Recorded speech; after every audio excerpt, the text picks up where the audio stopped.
같더라도 아버지께 감사하다는 말밖에 표현할 수 없음을 다시 한번 감사를 드립니다. 저희들을 축복하여 주셨고 저희들에게 예수 그리스도를 알려주셨고 예수 그리스도를 마음에 품게 하여 축복하여 주셨고 또 아버지께서 저희들 직접 마음에 품어 저희들에게 성령님을 보내주심을 감사를 드립니다. 여기 계신 한 분 한 분 아버지 축복하여 주시옵소서.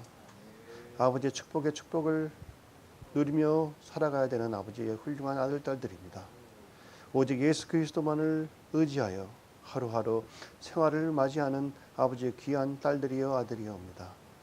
아버지 오늘도 아버지께서 말씀하시는 말씀을 저희들이 받을 수 있도록 허락하여 주셨고 부족한 표현이 있으면 아버지께서 직접 마음에 새겨주시옵소서.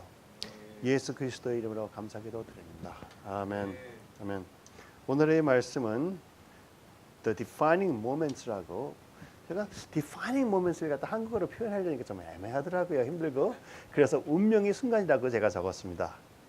여러분 우리 생활에 운명의 순간들이 자주 우리 앞에 나타나는 것을 아십니까?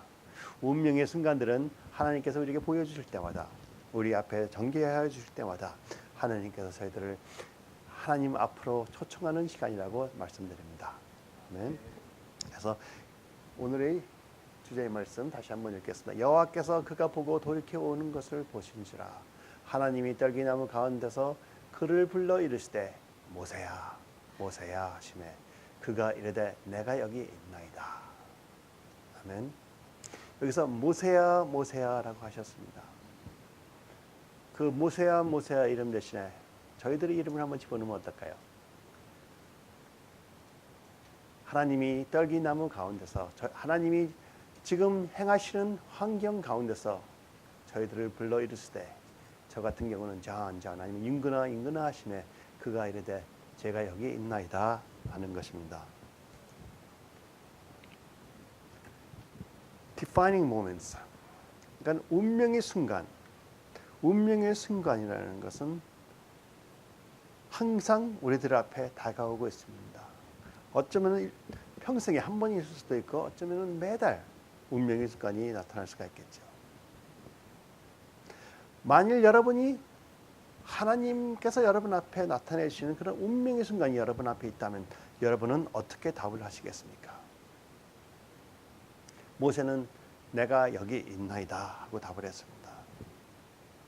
만일 저한테 그 운명의 순간을 한번 나눠보라 하면은 운간의 순간이 여러 경우가 있겠죠. 제가 고등학교 다닐 때 할비머드라는 학교가 어딘지도 모르고 처음 이름도 들어보지 못했는데 우리 대학교에 가는 거를 준비해서 카운슬러라고 그러죠. 하이스쿨 카운슬러한테 가서 어느 대학교를 가는 게 좋겠습니까? 하고 물어보러 갔는데 옆에 같이 기다리는 친구가 할비 너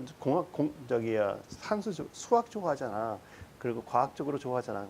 그냥 할비머드 가보면 어떠냐 하는 거를 듣고선 너는 어디 가는데 그랬더니 CMC라고 클라르먼 메케닉 컬리지 자긴 간다고 그랬어요. 그래서 제가 할비머드가 뭔지 모르고 그래 거기가 어떤 데인데 그랬더니 거기 공과로 좋다고 그러더라고요. 그래서 그때부터 찾아보기 시작해갖고 할비머드를 가게 됐어요.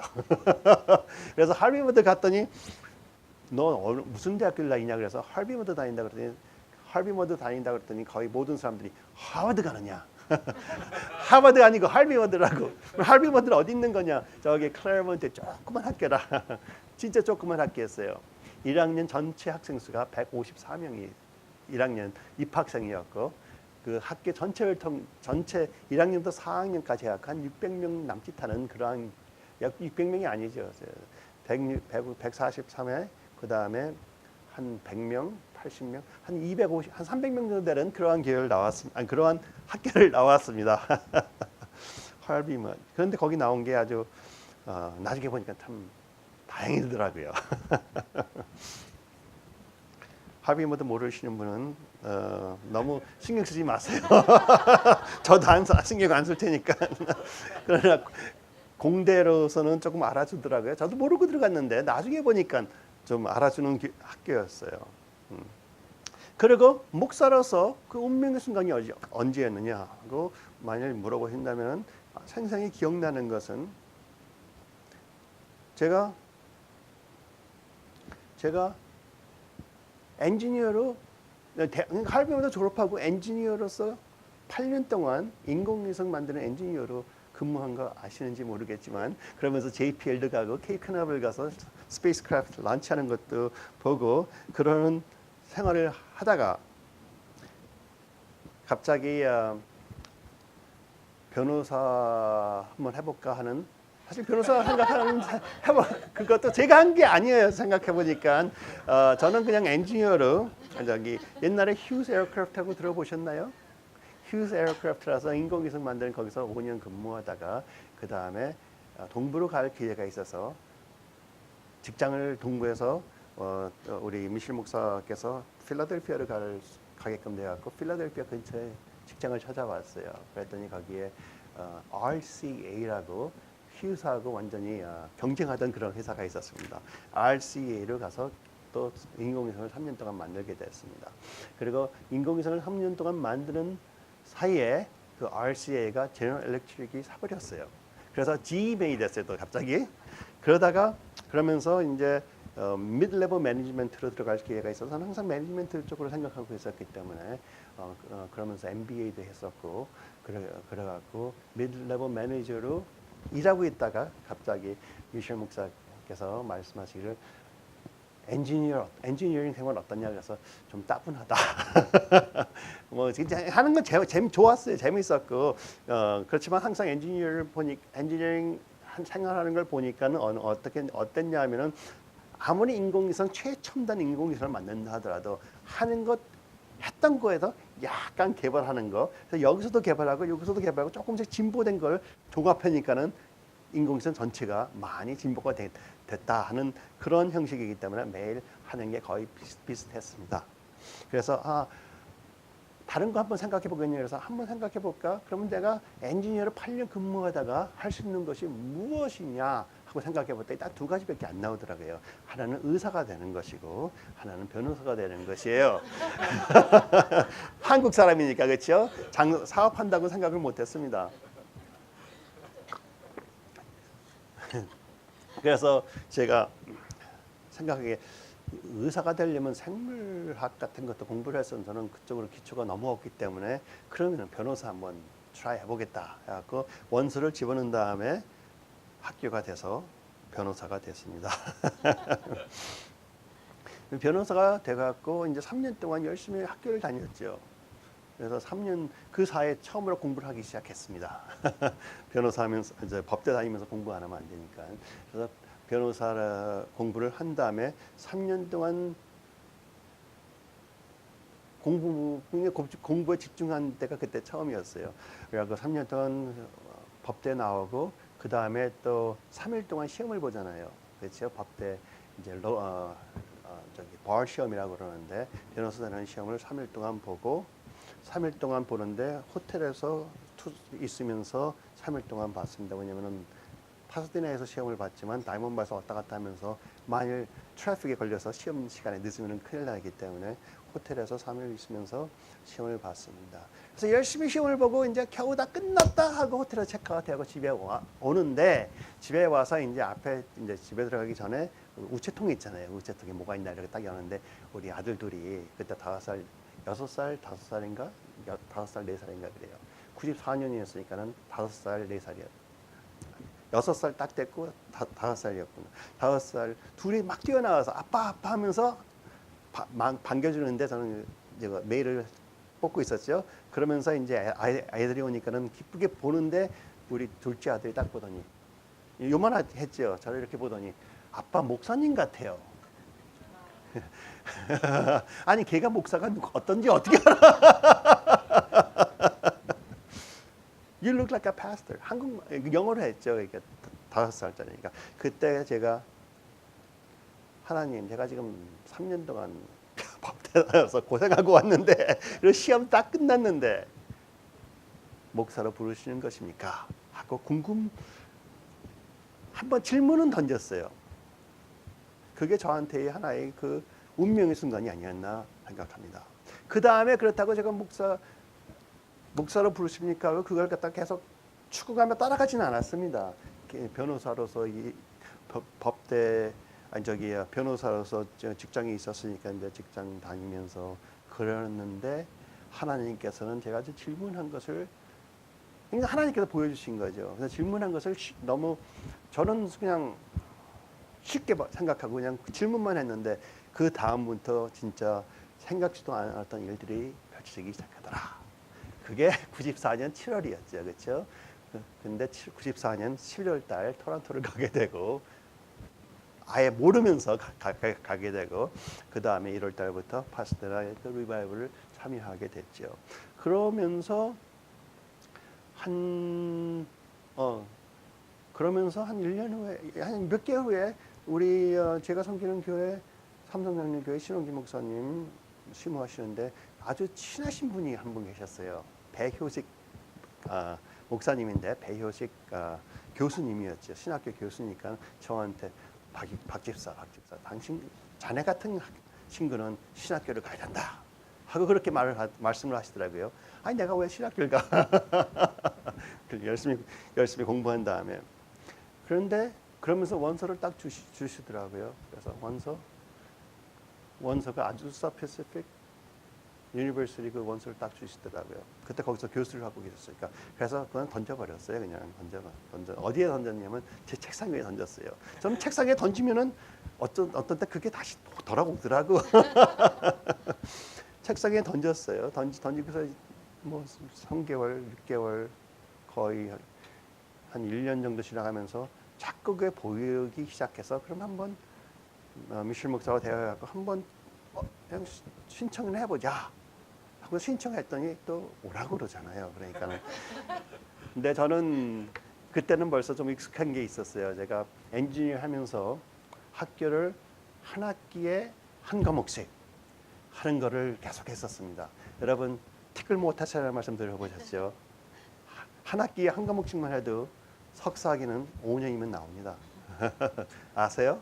그래서 엔지니어 하면서 휴스 다니면서 휴스에서 5년 근무했는데 5년 동안 한 학기에 한 과목씩 했더니 여기 석사학위가 나오더라고요. 엔지니어링 석사, 그렇죠? 그 다음에 저기 어디에 여기 뉴저지에 가서도 한 학기에 한 과목씩 했더니 MBA가 나오더라고요.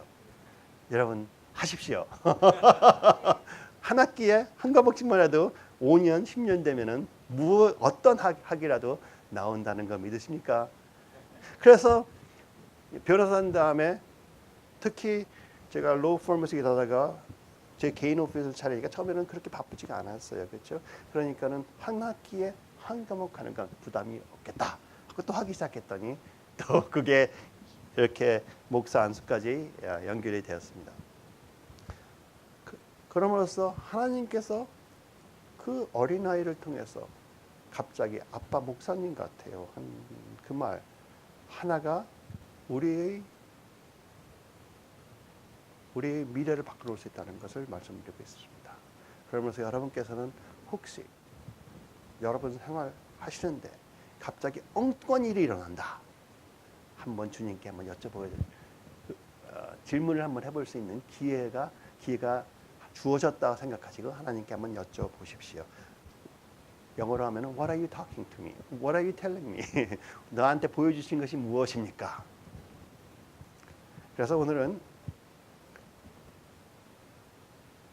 성경에 굉장히 제일 유명한 분의 그 defining moment, 그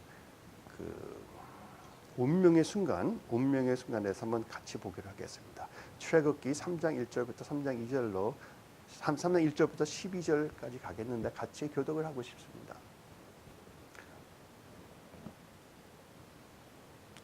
1장부터 12절인데 교독을 하니까 제가 위에 거는 제가 읽고 밑에 거는 읽어주십시오. 모세가 그의 장인 미디안 제사장 이드로의 양떼를 치더니 그 떼를 광야 서쪽으로 인도하여 하나님의 산 호렙에 이르매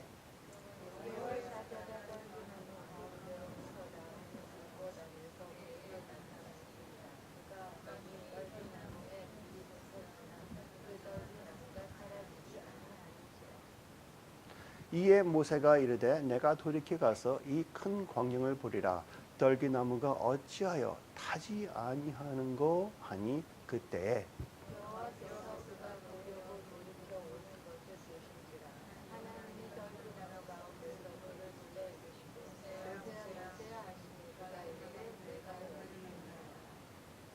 하나님이 이르시되 이리로 가까이 오지 말라. 네가 선 곳은 거룩한 땅이니 내 발에서 신을 벗으라.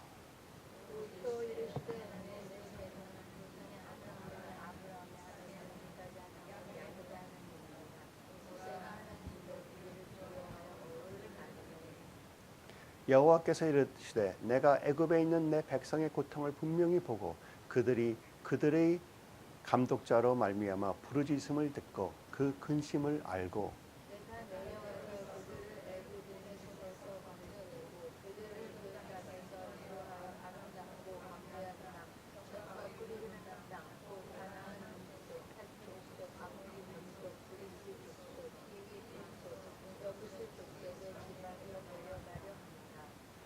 이제 가라. 이스라엘 자손의 부르짖음이 내게 달하고 애굽 사람이 그들을 괴롭히는 학대도 내가 보았으니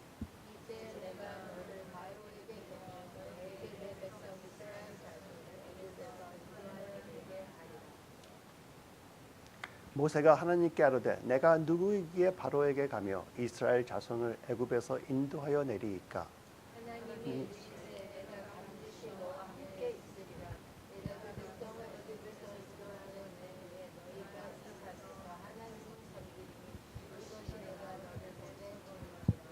그래서 제가 운명의 순간에 대해서 7파트로 나눠서 말씀을 드리는데 아마 이번 주, 다음 주, 어쩌면 3주에 걸치는 설교가 될 수가 있습니다. 그러면서 첫 번째, defining moment starts with an unusual event. 그러니까 좀 독특한 일이 일어남으로써 우리가 그 운명의 순간을 맞이할 수 있다 하는 파트입니다. 이 모세가 가만히 양을 치고 있었는데 매일 하는 일이에요. 그렇죠? 매일 하는 일이에요. 근데 갑자기 떨기나무에 불이 붙어 있어요. 광야에는 특히 사막에는 더운 지방에서는 가끔가다 떨기나무 같이 이렇게 지푸라기는 불이 붙을 수가 있습니다. 그렇게 특별한 일은 아니었어요. 근데 독특한 일은 불이 붙었는데 그걸 보니까 타지를 않더라. 생각지도 않았던 그런 현상이 일어나고 있습니다. 혹시 여러분 생활에 생각지도 않던 그런 현상이 일어나고 있습니까? 하나님께서 어쩌면 우리의 영혼을 한번 비춰보라는 윈도우가 될 수가 있어요. 그러면서 내가 네 앞에 이러한 일을 행하고 있으니 한번 나와 대화를 하지 않겠느냐. 내가 너에게 보여주고 싶은 것이 있다. 그러니 나하고 한번 대화를 하지 않겠느냐 하고 여쭤보실 수가 있습니다. 모세가 그냥 그 떨기나무가 있는 것을 그냥 이그노할 수 있었어요. 묵인해버릴 수가 있었어요. 아, 불나고 있구나. 내가 저걸서 멀리 가야 되겠다 하고 묵인을 하려고 했는데 무엇인가 그 일에 자꾸 마음을 끌고 있었습니다. 그 독특한 일이 있는데 자꾸 마음이 끌리는 것이 있습니까? 그러면 하나님께 한번 여쭤봐 주세요. 요새 참 놀라운 간증을 많이 듣고 있습니다. 저희 수요일 날, 금요일 날 방문하신 분들이 몇 분씩 계세요. 근데 방문하시는 분들마다 이래요. 왜 이 교회는 이렇게 눈물이 자꾸 흐르는지 모르겠다.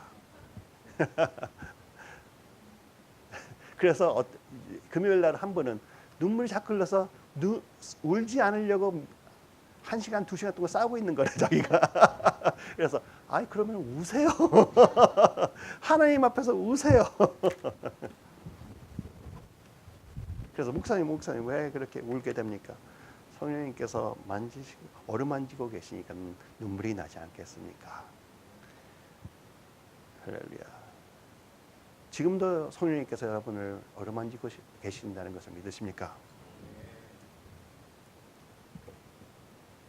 그러면서 모세가 그 떨기나무에 불이 있는 것을 보고 거기에 가서 이것이 무엇인가 한번 보기를 위하여 가까이 가는 것처럼 그렇게 우리 주위에 좀 생각지도 않았던 현상이 일어나면 하나님께 한번 가서 물어보십시오.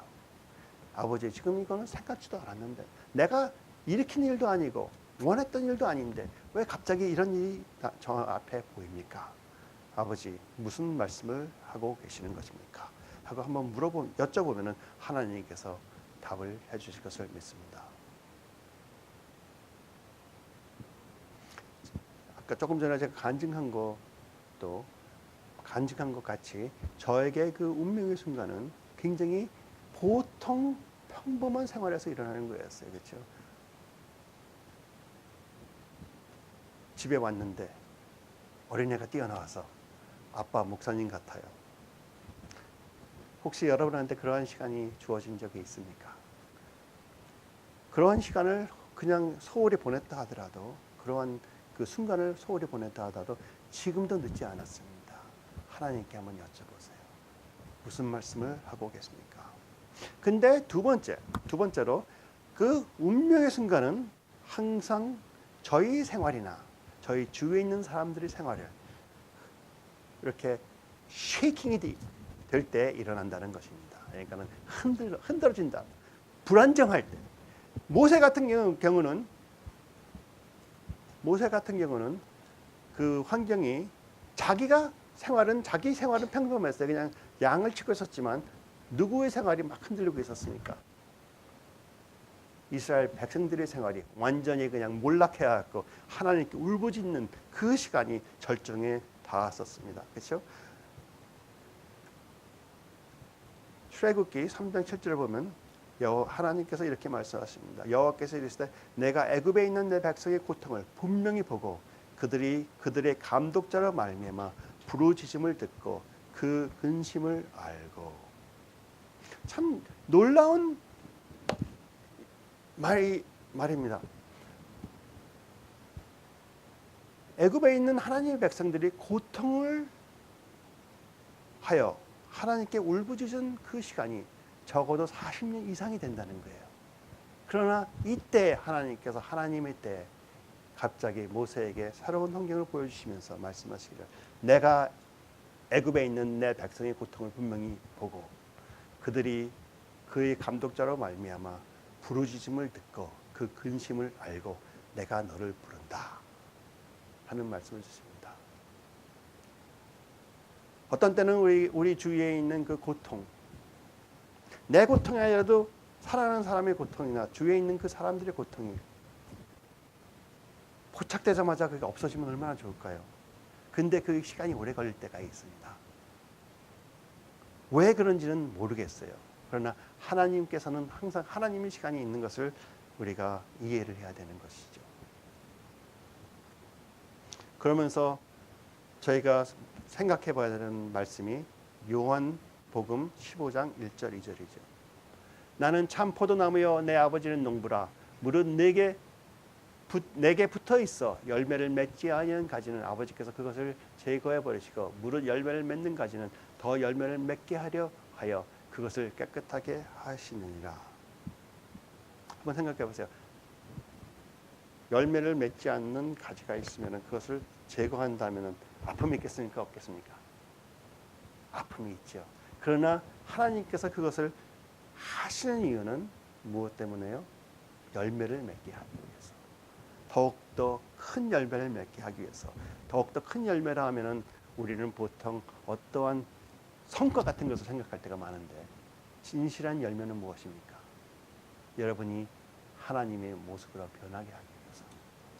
그렇죠? 여러분이 오직 다른 것을 바라보고 있을 때 다른 것을 바라보지 않고 오직 예수 그리스도 십자가 예수 그리스도만을 바라보고 하나님 앞에 나오게 하시기 위해서 이러한 힘든 일들이 주위에 있을 수가 있습니다. 요새 제가 저번 주에 HR에 있는 HIM 컨퍼런스에 목요일날 가게 됐었어요. 그래서 많은 분들이 설교하고 하시는 말씀이 지금 하나님께서 새로운 일을 하신다. 새로운 일을 하시는데 부흥이 있을 것이다. 그렇지만 그거는 오랫동안 들었던 얘기입니다. 그러면서 하신 말씀들이 무엇이냐? 추수가 시작될 것이라. 추수가 시작될 것을 믿으십니까? 추수에 동참하시고 싶으십니까? 그럼 어쩌면 여러분들은 그 결정적인 그 운명의 시간 앞에 와 있을 수가 있는 거예요. 운명의 시간 앞에 하나님께서 여러분께 물어보십니다. 모세야, 모세야. 애슐, 애슐. 부르고 계시는 거예요. 그러면서 내가 너를 부르고 있다. 이사야서 65장 17절 18절을 같이 보시겠습니다. 보라, 내가 새 하늘과 새 땅을 창조하나니 이전 것은 기억되거나 마음에 생각나지 아니할 것이라. 너희는 내가 창조하는 것으로 말미암아 영원히 기뻐하며 즐거워할지니라. 보라, 내가 예루살렘을 즐거운 성으로 창조하며 그 백성을 기쁨으로 삼고 새로운 하늘과 새 땅을 창조하신다고 하십니다. 새로운 하늘과 새 땅을 창조하라 하려면은 처음에 하셔야 되는 일이 무엇입니까? 하나님께서 여러분에게 새로운 기회를 주시고 새로운 하늘과 새로운 땅을 여러분한테 기회로 주시려면은 처음에 하셔야 되는 일이 무엇인지 아십니까? 옛 것들을 싹 없애주셔야 돼. 그렇죠? 아니면 옛 것들을 점점 변화를 주심으로써 옛 것은 지나가고 새로운 걸로 바꿔주셔야 되는 거예요. 그렇죠? 그럼으로써 새로운 일을 하나님께서 하실 때는 우리의 생각과 우리의 마음에 갖고 있던 어쩌면 우리가 모르게 우상같이 여기고 있던 것들을 바꾸기 시작하십니다. 근데 그게 우리한테는 너무나 아파. 너무나 놓기 싫어. 그런 경우가 많이 있습니다.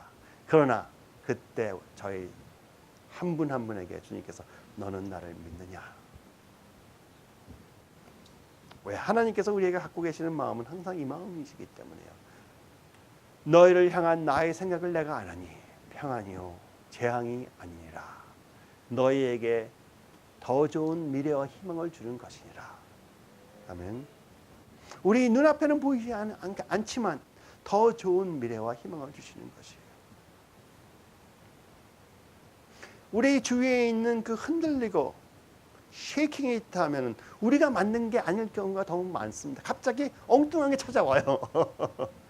우리가 만든 거라면 우리가 놀랄 것도 없고 독특할 거라고 할 필요도 없겠죠. 근데 갑자기 생각도 안 하는데 엉뚱하게 뭐가 딱 오는데 이게 걸림돌 같기도 하고 나에게 아픔을 주기 시작한다. 그럴 때 하나님 이것이 무엇입니까?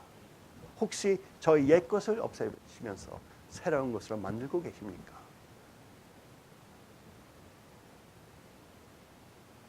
그러면서 우리가 해야 될 것을 하나님께서 우리 이사야서 다시 한번 말씀하십니다.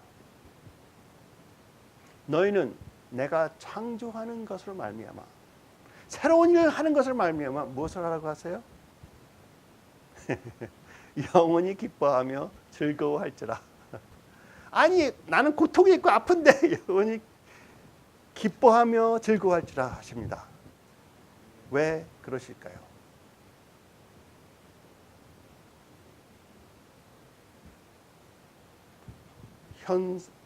지금 내 앞에 있는 그 상황보다 하나님 앞에 초점을 맞춰라. 그리하여 내가 이 모든 것을 주관하고 있고 내가 이 모든 것을 통하여 더욱더 기쁜 것으로 인도할 것이니 너희들은 기뻐하여라. 나를 믿기 때문에 기뻐하여라. 즐거워하여라 하시는 것입니다. 빌립보서에 보면은 항상 말씀하시는 것이 범사에 감사하라. 항상 기뻐하라. 그렇죠? 왜 항상 기뻐하라 그러세요? 힘들 상황에서 기쁨으로 하나님을 경배할 수 있으면 여러분은 벌써 그것을 극복하신 것입니다. 우리가 힘든 상황에서 기쁨으로 경배를 하지 못할 때 보통 어떤 일이 일어나냐면은 그 상황이 더욱더 커지기 시작해요. 그렇죠? 그게 점점 더 두려워지기 시작합니다. 거기에 두려워지기 시작하니 내 마음은 점점 침체되어 우울증에 빠지기 시작합니다. 그러나 아무리 힘든 상황에서도 하나님을 바라보기 때문에 하나님께서 내 안에 계심으로 내가 모든 것을 극복할 수 있다는 믿음이 확 서기 시작하면 기쁨이 생기기 시작합니다. 기쁨이 생기면 이것은 내가 내 안에 계신 예수 그리스도께서 벌써 승리하셨구나, 이기셨구나. 그러므로 나는 이것을 이길 것이다, 이기고 있다 하는 그런 확신이 주어지는 것이며 우리 그 후에 들어오는 말씀이 하나님께서는 나에게 평안을 주시기를 원하시고 재앙을 주시는 것이 아니라 미래와 희망을 주시는 하나님이십니다 하는 그런 믿음이 서는 것입니다. 그러한 믿음이 서는 것이 왜 중요하느냐? 우리가 그런 믿음이 우리에게 주어짐으로 인해 우리가 예수 그리스도의 형태로 점점 바뀌어지는 거예요. 예수님께서는 어떠한 상황에서도 항상 기뻐하셨습니다. 단 한 번 화나셨어. 그는 하나님 앞에서 환경 때문에 화난 것, 환경 때문에 화나긴 했죠. 무엇 때문에? 하나님의 성전에 장사하는 장사토를 만들었기 때문에 그 사람들에게 화를 한번 내신 거 외에는 항상 기뻐하셨습니다. 그렇죠? 우울한 것도 많은 고통을 느끼신 적도 있어요. 그러나 그럴 때마다 항상 극복하셨습니다. 예는 겟세마네 동산에서 얼마나 아파서 눈물을 흘리시면서 피눈물을 흘리시면서 기도를 하셨습니까? 그러면서 이것을 저에게 가져갈 수 있으면 가져가 주세요 하는 그런 울부짖는 기도를 하셨다 하더라도 끝에는 뭘 어떻게 하셨습니까? 내 앞에 보이는 그 기쁨을 바라보며, 그렇죠?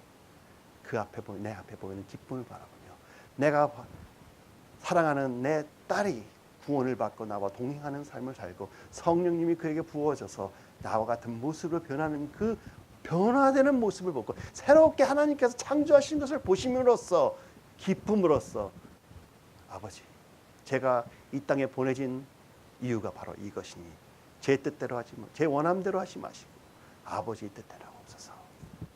아멘. 그렇게 기뻐할 수 있느냐? 굉장히 큰 숙제가 되겠죠. 사실 쉽지는 않습니다. 여러분, 제 목사로서 이런 말씀 드리면 어쩔지 모르지만 그래서 넘어지시잖아요. 괜찮아요. 다만 일어나십시오. 우리는 넘어지고 또 넘어지는 사람들입니다. 그러나 우리는 성령님으로 인하여 한 번 더 일어나면 되는 거예요. 말씀해 보면은 대저의인은 절대로 넘어지지 않는다 적혔으면 우리가 참 힘들겠지만 의인은 7번 넘어질지라도 7번 넘어지는 게 어떤 겁니까? 실수해서 넘어지고 믿음이 깨져서 또 한 번 넘어지고 또 한 번 넘어지고 또 한 번 넘어지고 다시 쓰려고 했더니 또 한 번 넘어졌는데 다시 일어나는 사람. 쉽게 표현하면 저게 무슨 어떠한 자냐면은 이기는 자예요. 한 단어 영어로 하면 overcomer예요. 그렇죠? overcomer. 앞에 있는 상황에서 넘어졌는데 또 일어나고 오뚜기처럼 일어나고 넘어졌는데 또 일어나고 넘어졌는데 또 일어나고 또 마귀가 또 짓밟으니까 또 일어나고 의인과 의인이 아닌 자하고 차이는 진짜 백지예요. 백지. 의인은 7번 넘어졌을 때 8번째 일어났고 의인 아닌 사람은 6번째까지는 일어났어. 근데 7번째 못 일어나는 거예요.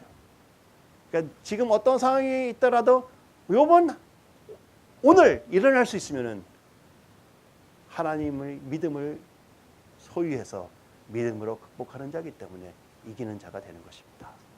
여러분은 이기는 자입니다. 그러면은 그 운명의 순간은 무엇을 우리에게 주는지 아십니까? 우리 안에 영어로 하면 desperation, 갈급함을 갖다 줘요. 그렇죠? 왜? 환경이 너무 엄청나니까. 아니면은 다른 사람 내 환경은 괜찮다 하더라도 안에 있는 그 갈급함이 하나 생기기 때문에 그 갈급함 때문에 어쩔 줄을 모르게 되기 시작합니다. 그러면서 그 갈급함 때문에 무엇인가 변화가 있어야 되겠다. 무엇인가 변화가 있어야 되겠다 하면서 하나님한테 변화를 허락해 주십시오. 여러분 혹시 마음에 갈급한 게 있으십니까? 뭔지 몰라도 갈급해. 제가 한번 갈급함에 대해서 한번 생각을 많이 해봤어요. 이럴 때 제일 갈급한 것 같아요. 아무런 환경도 다 좋고 다 괜찮은데 마음은 갈급해. 무슨 변화가 있으면 좋겠어. 경우가 많아요. 있더라고요. 그때는 왜 그러냐?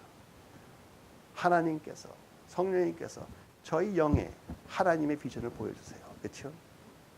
그래서 저희 영은 하나님의 비전을 알고 그거를 보고 이해를 하기 시작했어요. 그런데 제 생각은 아직까지 거기 못 갔어. 그러니 영이 아니까는 마음은 이렇게 폭발되는데 아직 생각은 거기 못 미치니까 주님 뭔가 있는데 보여주세요. 보여주세요. 자꾸 하는 것이 무엇입니까? 그게 중보입니다. 그렇죠? 하나님 아버지께서 저희 영에 보여주신 것이 있는데 그것을 제 생각으로까지 볼 수 있게끔 해주십시오. 하늘에서 보여주신 것을 저한테 보여주시면서 이 땅에 그것이 펼쳐질 수 있도록 해주십시오 하는 게 중보입니다. 그래서 여러분 마음에 그 간절함이 있다면 하나님께 감사하세요. 간절함 주신 이유는 하나님께서 여러분이 하나님이 행하시는 것에 동참하게끔 하시기 위해 그런 걸 주신 것입니다. 많은 사람은 갈급하기 때문에 이 갈급함을 어쩔 수 없어서 이 갈급함을 억제하기 위해서 약을 먹든지 술을 마시든지 아니면 친구들이랑 놀러 가든지 그러면서 끝날 경우가 있습니다. 그러나 여러분들은 갈급할 때마다 하나님한테 가서 혹시 이것이 내 운명의 순간이 아닙니까? 혹시 이것이 아무런 이유가 없는데 갑자기 왜 이렇게 갈급합니까? 하나님 저한테 하시는 말씀이 무엇입니까? 그거 한번 여쭤볼 수가 있는 것이죠. 우리에게 갈급한 마음이 있다 하면은 하나님께서 우리를 항상 초청하시는 거예요. He's inviting us to spend time with Him, to know His will. 하나님의 뜻을 알아 이 땅에 우리가 펼칠 수 있도록. 하나님께서 왜 우리에게 하나님의 뜻을 이 땅에 펼치게 하시는지 아십니까? 여러분한테 큰 상금을 주시기 위해서. 하나님께서 모든 것을 순식간에 하실 수 있는데 우리에게 거기에 참여할 수 있는 기회를 주셨다. 생각해 보면요, 어쩌면 천국에 빨리 가면 좋겠어요, 그렇죠? 빨리 가면 아무런 고통 없어. 근데 나중에 천국에 가면 너무 후회할 거예요. 하나님께서 이 땅에 있는 그 짧은 시간을 주셨는데 그 짧은 시간 동안을 소홀히 하고 버렸다 이거예요. 그래서 천국에서 얼마든지 이제 이터니티 끝없는 시간을 보내는데 요 짧은 시간을 내가 소홀히 하였다. 우리가 항상 갖고 다녀야 되는 것 아닐까요? 그러나 그것 때문에 우리가 마음은 아파하지 않겠죠. 천국은 마음이 아픈 곳이 아니니까 하나님께서 그레이스로 은혜로서 내 그렇게 보냈더라도 난 너에게 이러한 축복을 주노라.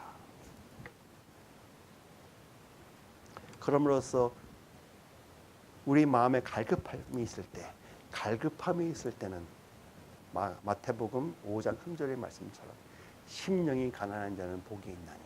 마음이 갈급하십니까? 그것이 심령이 가난한 것이 아니겠습니까? 가난하면은 복이 있습니다. 왜? 천국이 그들의 것이며. 왜 천국이 그들의 것입니까? 갈급하니까 하나님한테 이 갈급함을 채워주세요. 아버지를 찾기 시작하기 때문에. 아버지 뜻이 무엇입니까? 저한테 보여주신, 저희 영혼에게 보여주신 아버지 뜻이 무엇입니까? 그리하여 그 뜻을 받기를 원하면서 중보를 함으로써 하늘이 우리의 것이 되는 것이죠.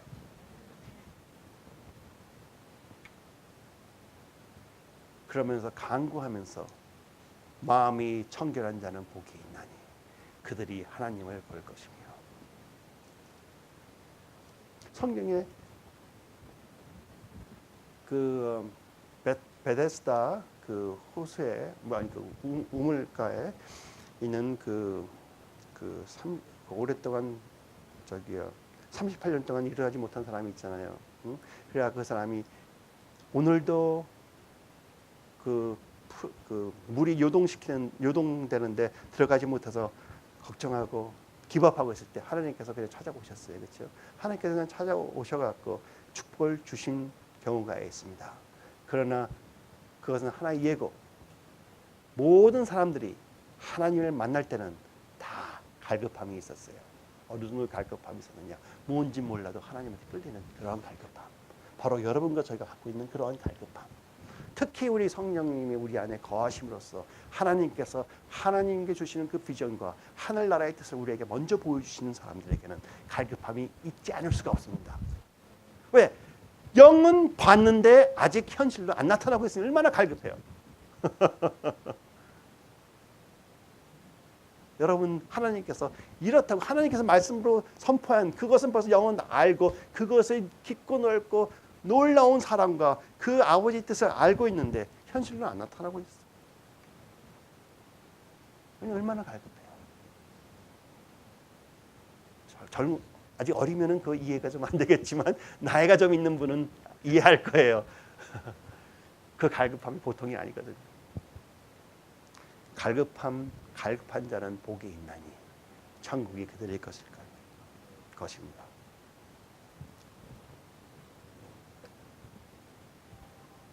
그럼으로써 여기에 갈급한 자들이 여러분 있다고 저는 믿습니다. 이 기회에 하나님 앞에 우리가 더욱더 청결해지려고 노력하고, 우리가 어떻게 청결해지려고 노력할 수가 있겠습니까?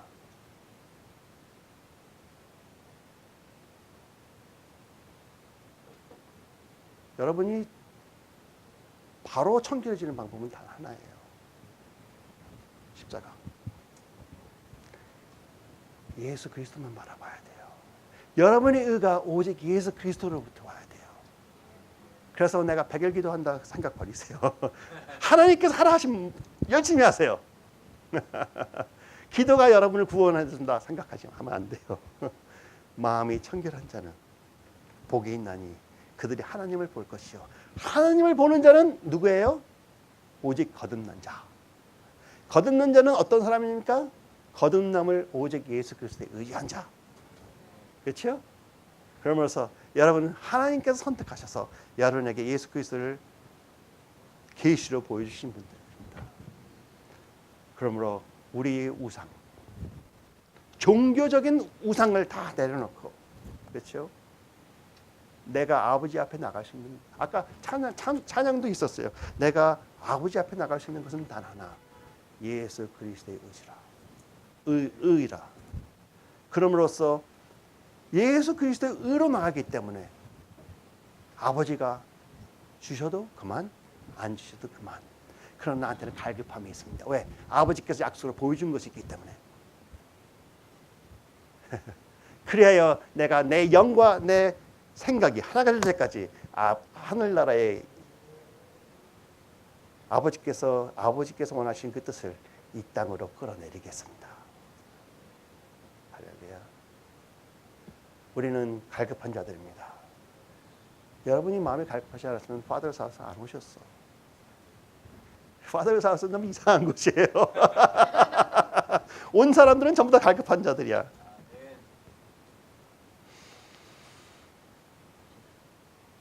God so loves us. 너무나 축복입니다. 너무나 축복입니다. 제가 믿는 거는요, 보이는 것은 하나님께서 저희 한 분 한 분을, 한 사람을 더욱더 예수 그리스도의 모습으로 바꿔놓으신 다음에 저희들에게 아버지께서 사랑하시는 양들을 맡기신 거예요.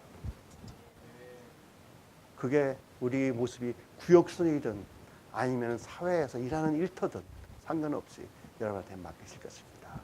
이들을 너희 제자로 삼으라. 하나님께서 제자로 삼으라 하신 말은 무슨 뜻인지 아세요? 우리 제이슨 목사님을 하나 예를 들면, 하나님께 보시면서 제이슨, 너는 내 아들 예수와 너무 그렇게 닮았다. 너와 똑같은 사람을 만들어 하시는 게 제자 삼으라는 거예요. 그렇죠? 그게 제자 삼으라는 거예요. 그러니 제자 삼으려면 예수님을 알아야죠. 예수님을 알려면 마음에 갈급함이 있어야 됩니다. 그렇죠? 마음에 갈급함이 있으면 그걸 갖고 소홀히 하지 않고 아버지 얼굴을 찾는 것이 되겠습니다. 그래야 우리 앞에는 항상 운명의 순간들이 지금 있습니다. 어쩌면 이 설교가 운명의 순간의 일부분이었는지도 모르겠죠. 그렇죠? 그럼으로써 지금 예배를 마침으로써 주님 앞에 어쩌면 저희한테 이런 생각이 있을 수가 있어요. 내가 어떻게 하면 하나님 앞에 더욱더 가까이 갈 수 있을까? 어떻게 하면 하늘나라의 그 뜻을 더욱더 빨리 내려올 수가 있게 할 수 있을까? 어떻게 하면 내가 더 복을 많이 받을까 하는 사람도 있겠죠. 그러하신 분들은 예수 그리스도만을 의지하는 데 한번 초점을 맞추면 어떨까 합니다. 그래서 같이 기도하시겠습니다.